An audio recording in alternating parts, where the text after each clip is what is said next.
تو اس رات کو اللہ تعالیٰ نے مبارک بنایا، اور حدیث پاک میں آتا ہے کہ اللہ تعالیٰ اس رات میں ساری دنیا کے لوگوں کی بخشش فرماتا ہے سوائے 5 آدمیوں کی، 5 کے سوا سب اہل ایمان کی بخشش ہو جاتی۔ مشرک، المشرک، پہلا مشرک، دوسرا مشاحن، مشاحن کیسے کہتے ہیں؟ دل میں بغض رکھنے والا، کینہ رکھنے والا۔ تیسرا مسبل ازارہ، اپنے پاجامے شلوار چادر کو ٹخنوں سے نیچے تک لے جانے والا، لیکن ایک شرط کے ساتھ کہ وہ تکبر کی وجہ سے، سستی کی وجہ سے ہے، غفلت کی وجہ سے ہے۔ چونکہ جب آپ نے ایک مرتبہ اس کے بارے میں بات کی تو حضرت ابوبکر صدیق نے کہا یا رسول اللہ، میری چادر، عرب چادر باندھتے تھے جیسے ہمارے پنجاب کا لباس چادر تھا، اب وہ کم ہو گئے، ہماری تو بزرگ عورتیں بھی اور مرد بھی سب چادر باندھتے تھے، شلوار کا تو کسی کو پتہ ہی نہیں ہوتا تھا ہمارے بچپن میں۔ یہ تو پھر آہستہ آہستہ جب تعلیم آئی تو شلوار دیہاتوں میں بھی اور شہروں میں عام ہو گئی۔ تو اگر وہ اس لیے لٹکا رہا ہے کہ طبیعت میں تکبر ہے، پھر اس وعید کا وہ حقدار ہے۔ اگر ویسے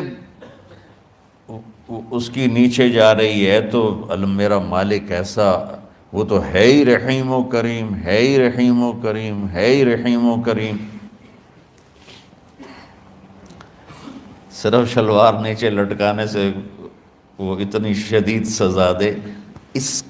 اگر اس کے پیچھے تکبر ہے، پھر ہے یہ، تکبر نہیں ہے تو انشاءاللہ وہ اس سے محفوظ ہوگا۔ تو اپنی چادر کو لٹکانے والا، لیکن بشرط تکبر۔ کتنے ہو گئے؟ عاق لوالدیہ، ماں باپ کا نافرمان، نافرمان ایسا کہ دکھ دینے والا۔ چھوٹی موٹی اونچ نیچ تو ہر بچے سے ہو جاتی ہے، نہیں، جن نے والدین کو ٹکڑے ٹکڑے کر دیا ہو اور ان کو دکھ دے دے دے دے کے ان کا سینہ چیر دیا ہو، چونکہ آپ کہتے ہیں پرزے پرزے کرنا کسی چیز کی، تو اپنے دکھ دے کر، اپنی بدتمیزی کے ساتھ اس نے ماں باپ کا دل زخمی کر دیا ہو، ایک یہ نہیں معاف ہوتا۔ 5واں مدمن خمر، مسلسل شراب پینے والا، مستقل جو شراب کا عادی ہو۔ ان 5 کو مؤخر کر دیا جاتا ہے۔ معافی نہیں ہونے کا مطلب یہ نہیں کہ اللہ تعالیٰ کبھی معاف نہیں کرے گا، معافی نہ ہونے کا مطلب یہ ہے کہ یہ 5 ایسے گناہ ہیں کہ اس کی وجہ سے بخشش رک جاتی ہے۔ اگر وہ شرک سے نکل آئے، وہ کینہ سے نکل آئے، وہ تکبر سے نکل آئے، وہ والدین کی نافرمانی سے نکل آئے، شراب چھوڑ دے، تو ان کی بھی بخشش ہو جاتی۔ جب کوئی توبہ کرے گا فوراً بخشش ہو جائے گی۔ نہ 15 شعبان کی ضرورت ہے، نہ لیلۃ القدر کی ضرورت ہے، نہ بیت اللہ جانے کے ساتھ توبہ کی شرط ہے۔ جہاں بھی وہ بیٹھ کے توبہ کرے گا، جس لمحے میں کرے گا، اسی وقت اس کی توبہ قبول ہوگی اور اللہ اس کے پچھلے سارے گناہوں کو معاف فرما دے گا۔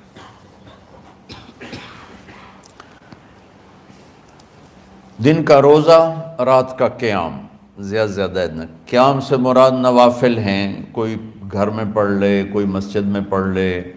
نوافل، نفلی عبادات گھر میں ہی افضل ہوتی ہیں۔ میرے نبی سنتیں ہمیشہ گھر سے پڑھ کے آتے تھے، تہجد اپنے گھر میں پڑھتے تھے، مسجد میں نہیں پڑھتے تھے، سوائے اعتکاف کے آپ اپنے نوافل سنتیں سب گھر میں پڑھتے تھے، اور مسجد میں صرف فرض آ کے ادا فرماتے تھے، اور اس کے بعد بیٹھنا ہوتا تھا تو بیٹھ جاتے تھے، اٹھنا ہوتا تھا تو اٹھ جاتے تھے۔ تو اعتدال اللہ کو ہر چیز میں پسند ہے۔ دنیا جو مختصر ہے اس میں کیسے پسند نہیں ہوگا؟ آخرت جیسے معاملے میں بھی اللہ ہم سے کہہ رہا ہے اعتدال امتن وسطا، ایسے عیسائیوں کی طرح ترک دنیا بھی نہ کرو، یہودیوں کی طرح دنیا کے پیچھے نہ پڑ جاؤ، رزق حلال بھی کماؤ، اپنے بچوں کو بھی دیکھو، اپنے فرائض کو بھی دیکھو جو دنیاوی ہیں، اور اللہ سے بھی اپنا معاملہ ٹھیک کرو اور درست کرو۔ بعد کے زمانے میں صحابہ کے بعد سے ہی ایک انتہا پسندی امت میں آئی، ساری ساری رات جاگنا، فلاں بزرگ تھے وہ رسے سے اپنے بالوں کو باندھ لیتے تھے کہ نماز پڑھتے پڑھتے جب نیند آئے اور جھٹکا لگے تو رسے سے بندھے ہوئے بالوں سے اس جھٹکے سے تکلیف ہو اور ان کی آنکھ کھل جائے اور پھر نفلوں میں شروع ہو جائے۔ ایک فلاں بزرگ تھے وہ اپنے آنکھوں میں نمک کا سرما لگاتے تھے تاکہ آنکھیں جل جائیں، اس میں وہ جلن پیدا ہو جائے اور نیند اڑ جائے۔ یہ ایسے واقعات بھرے پڑے ہیں۔ فلاں بزرگ تھے، انہوں نے 30 سال عشاء کے وضو سے فجر کی نماز ادا کی۔ یہ اپنی جگہ پہ بزرگی ہے، لیکن یہ بھائیو یہ دین ہم پیش نہیں کر سکتے۔ فلاں بزرگ تھے وہ 30 سال سے ستو کھا رہے تھے کہ روٹی کھانے اور ستو کھانے میں 70 دفعہ سبحان اللہ کا فرق پڑ جاتا ہے، تو روٹی کھائیں تو 70 دفعہ سبحان اللہ کم کہہ سکتے ہیں، اور ستو کھائیں تو 70 دفعہ سبحان اللہ زیادہ کہہ سکتے ہیں۔ تو لہٰذا انہوں نے کہا مجھے تو 30 سال ہو گئے، میں تو ستو کھا رہا ہوں، میں تو روٹی نہیں کھا رہا۔ یہ دین نہیں ہے، یعنی یہ وہ دین نہیں جو ہم انسانیت کو پیش کر سکتے، یہ تو لوگوں کو دوڑانے والی بات ہے۔ اور ایک آدمی ایک بزرگ سے ملنے گیا تو وہ نوافل پڑھ رہے تھے، وہ زور سے عصر تک نفل پڑھتے رہے، وہ ان کے انتظار میں بیٹھا رہا، پھر عصر سے مغرب تک وہ مراقبہ کرتے رہے، وہ انتظار میں بیٹھا رہا، پھر مغرب سے عشاء تک وہ نفل پڑھتے رہے، وہ بیچارہ انتظار کرتا رہا، پھر عشاء کے بعد پھر نفل شروع کیے تو تہجد تک نفل پڑھتے گئے اور وہ بیچارہ پیچھے بیٹھا ہوا۔ تو تہجد کے آخر میں ان کی مصلی پہ بیٹھے بیٹھے ایسے اونگ آ گئی، تو یوں جھٹکا لگا تو کہا یا اللہ میں اس آنکھ سے پناہ مانگتا ہوں جو سونے سے اس کا دل ہی نہیں بھرتا۔ اور پھر اس کے بعد فجر کی نماز پڑھ کے اشراق تک بیٹھے رہے، پھر اشراق پڑھے، اخیر وہ بیچارہ اٹھی کے واپس آ گیا، لگتا ہے نام تھا ویلی کوئی نہیں۔ تو وہ اس نے کسی سے پوچھا کہ یہ بزرگ کب سے یہ کر رہے ہیں؟ کہ پچھلے 30 سال سے کر رہے ہیں۔ یہ راہبانیت کی شکل ہے، یہ وہ دین نہیں جو ہم لوگوں کو پیش کریں گے تو وہ کہیں گے واہ واہ واہ واہ کیا دین ہے بھائی، قبول کرو۔ یہ ایک قسم کا غلو آیا۔ میں ایک حدیث سناتا ہوں، بخاری شریف میں بھی ہے، مجھے اب ہر شے بھول گئی، لیکن وہ ہے نہی الغلو، اس طرح کر کے آپ لوگ زیادہ جانتے ہوں گے جو پڑھ رہے ہیں کہ غلو سے نہیں۔ حدیث آپ کو سب کو یاد ہوگی کہ 3 صحابہ آئے اللہ کے نبی کے گھر اور پوچھا کہ اللہ کے نبی رات کیسے گزارتے ہیں؟ تو گھر والوں نے کہا سوتے بھی ہیں، جاگتے بھی ہیں، کھاتے بھی ہیں۔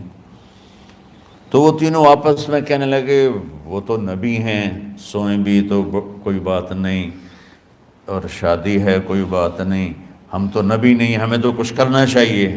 ایک نے کہا کہ میں ساری زندگی روزہ نہیں چھوڑوں گا، ایک نے کہا کہ میں ساری زندگی سوؤں گا نہیں، ایک نے کہا میں ساری زندگی شادی نہیں کروں گا۔ تو دیکھنے میں تو واہ واہ کیا بڑی بزرگی ہے بھائی، بڑے بزرگ ہیں۔ ہمارے نبی کو پتہ چلا، آپ نے تینوں کو بلا لیا، کہا تم مجھ سے زیادہ اللہ سے ڈرنے والے ہو، میں تم سے انا اتقاکم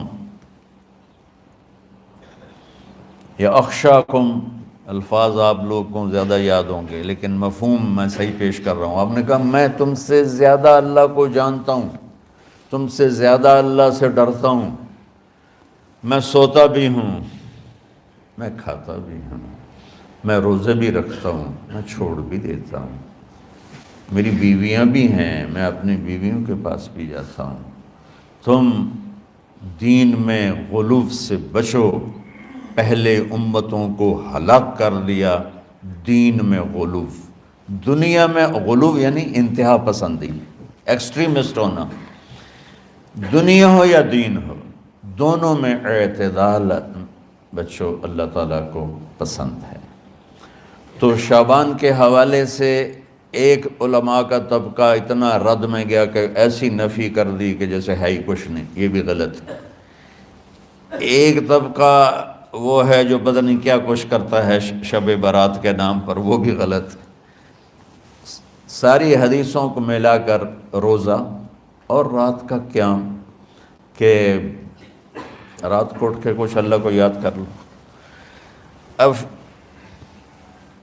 اس آیت میں بعض مفسرین سے غالباً بھول ہوئی، حامیم والکتاب المبین انا انزلناہ فی لیلۃ مبارکۃ انا کنا منذرین فیہا یفرق کل امر حکیم امرا من عندنا انا کنا مرسلین۔ یہ لیلۃ القدر ہے، انا انزلناہ فی لیلۃ مبارکۃ، یہاں دوسرا لیلہ مبارک رات میں ہم نے قرآن کو اتارا۔ دوسری آیت کو جوڑو، انا انزلناہ فی لیلۃ القدر، ہم نے قرآن کو لیلۃ القدر میں اتارا۔ تو وہ آیت اس آیت کا ترجمہ کر رہی کہ لیلۃ مبارک سے مراد لیلۃ القدر ہے، 15 شعبان نہیں۔ لیکن بعض مفسرین جو بڑے لوگ ہیں، لہذا ہم سب کا ادب احترام کرتے ہیں، لیکن رائے کا اختلاف وہیں بڑے علماء میں ہی ہے، تو اسی کو میں آپ کے سامنے نقل کر رہا ہوں، کوئی اپنی رائے نہیں دے رہا ہوں۔ تو ان سے یہ صاف ہو گیا کہ انہوں نے اس کو 15 شعبان بنا دیا۔ یہ 15 شعبان کی رات نہیں ہے، یہ لیلۃ القدر ہے، کہ جس میں وہ پورے سال کے احکام اعلان کر دیے جاتے ہیں، وہ شب قدر ہے۔ اس میں بھی معافی ہوتی ہے، اس میں بھی معافی ہوتی ہے، لیکن شب قدر تو قرآن سے صحیح احادیث سے ثابت ہے، اور شعبان کی رات ضعیف حدیثوں سے ثابت ہے، لیکن کثرت حسن لغیرہ اور امت کا عمل اس میں بہت بڑی گنجائش پیدا کرتا ہے۔ تو جو بچہ روزہ رکھنا چاہے ضرور رکھے، جو رات کو اٹھنا چاہے ضرور اٹھے، لیکن وہ اتنا نہ اٹھے کہ صبح سبق میں سویا پڑا ہو۔ تو ایسی عبادت نہیں چاہیے کہ آپ اپنے طلب علم جو فرض ہے اس میں آپ سوئے پڑے ہوں، تو تمہارے خراٹوں سے سبق بھی متاثر ہو رہا ہو۔ تو اعتدال بچوں، ہر چیز میں اعتدال، اور کسی سے گلہ ہے، غصہ ہے، ناراضگی ہے، کسی سے بولتے نہیں ہو۔ ابھی سے شعبان آ چکا ہے، آپ شعبان سے رمضان کی تیاری شروع فرما دیتے تھے، تو اس کی تیاری کیا ہے؟ وہ دلوں کو صاف کرو، معاف کرو، معافی مانگو، تمہارا قصور نہیں پھر بھی معافی مانگ لو، دلوں کو صاف کرو، اور اللہ سے سخاوت مانگو، کہ اللہ کو سخی بھی پسند ہے اور صاف دل والا بھی پسند ہے۔ تو انشاءاللہ اگر اس طرح آپ کی تعلیمی سرگرمیاں بھی رہیں اور رمضان کا روزہ بھی ہوا اور دل صاف بھی ہوا، تو انشاءاللہ اللہ آپ کے دل کو ایمان اور علم کے نور سے بھر دے گا۔ سارے بچے اس کی نیت کرتے ہو نا؟ اللہم لک الحمد کما انت اہلہ فصلی علی محمد کما انت اہلہ۔ ہمارے اسباب و وسائل میں بہت کمی آ رہی میرے مولا، اپنی قدرت سے اپنے اس ملک کے لیے رزق کا، ہدایت کا دروازہ کشادہ فرما۔ یا اللہ، جو اس کی دشمنی کرنے والے ہیں ان کو بھی ہدایت نصیب فرما، اور ان کے مقدر میں ہدایت نہیں تو ان کے شر سے اس کی حفاظت فرما۔ جتنے مدارس ہیں، جتنی خانقاہیں ہیں، جتنے تبلیغی مراکز ہیں، جتنے حفظ کے مکاتب ہیں، ان سب کی حفاظت فرما۔ علماء اہل حق کی حفاظت فرما، علماء اہل حق کی حفاظت فرما۔ یا اللہ، صالحین کی حفاظت فرما۔ یا اللہ، احفظنا من بین ایدینا ومن خلفنا وعن ایماننا وعن شمائلنا ومن فوقنا ونعوذ بعظمتك من أن نغتال من تحتنا اللهم إنا نعوذ بك من الاغتيال اللهم إنا نعوذ بك من أن نغتال من تحتنا اللهم احفظنا من كل بلاء اللهم احفظنا من كل شر ومن كل بلاء وعافنا من كل شر ومن كل بلاء یا اللہ تو پوری امت پہ کرم فرما رحم فرما یا اللہ پوری امت کا کہ خون کی عزت کی جان کی مال کی بچوں کی بچیوں کی عزتوں کی حفاظت فرما پوری دنیا کے کفر کو ہدایت دے دے پوری دنیا کے غیر مسلموں کو ایمان دے دے امریکہ والوں کو ہدایت دے دے افریقہ والوں کو ہدایت دے دے یورپ والوں کو ہدایت دے دے ایشیا والوں کو ہدایت دے دے آسٹریلیا والوں کو ہدایت دے دے جو تجھے نہیں پہچانتے انہیں اپنی پہچان کرا دے ہمیں تو ذریعہ بنا لے ان تک اپنا پیغام پہنچانے کا اور تیرا تعارف کروانے کا تو ہماری زندگی اس کے لیے قبول فرما لے ان بچوں کو قبول فرما لے انہیں ہدایت کے چراغ بنا ہدایت کے سورج بنا ان کو ان کے والدین کو دنیا اور آخرت کی ہر خیر نصیب فرما ان پڑھانے والوں کو اس میں کام کرنے والوں کو دنیا اور تمام شاخوں میں پڑھنے والے پڑھانے والے خدمت کرنے والے کام کرنے والے ان کے بچوں کی حفاظت فرما ان کی دنیا بھی بھلی فرما ان کی آخرت بھی بھلی فرما اور یا اللہ امت کے جوڑنے کا کہ مدرسۃ الحسنین کو ذریعہ بنا دے امت کو جوڑنے کا مدرسۃ الحسنین کو ذریعہ بنا دے یا اللہ جو ایمان پہ تیری بارگاہ میں پہنچ گئے ان کے درجے بلند فرما ان کی قبریں روشن فرما ہم جو پیچھے آ رہے ہیں میں عافیت والی صحت والی سہولت والی زندگی دے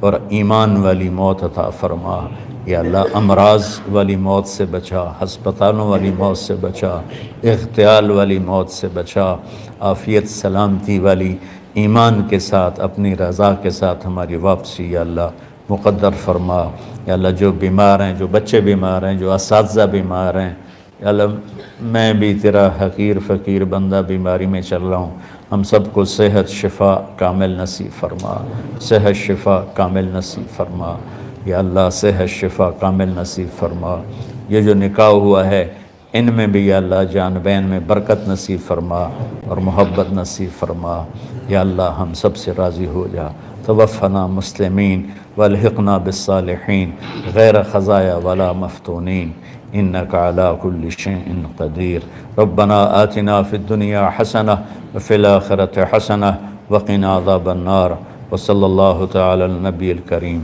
آمین برحمتک یا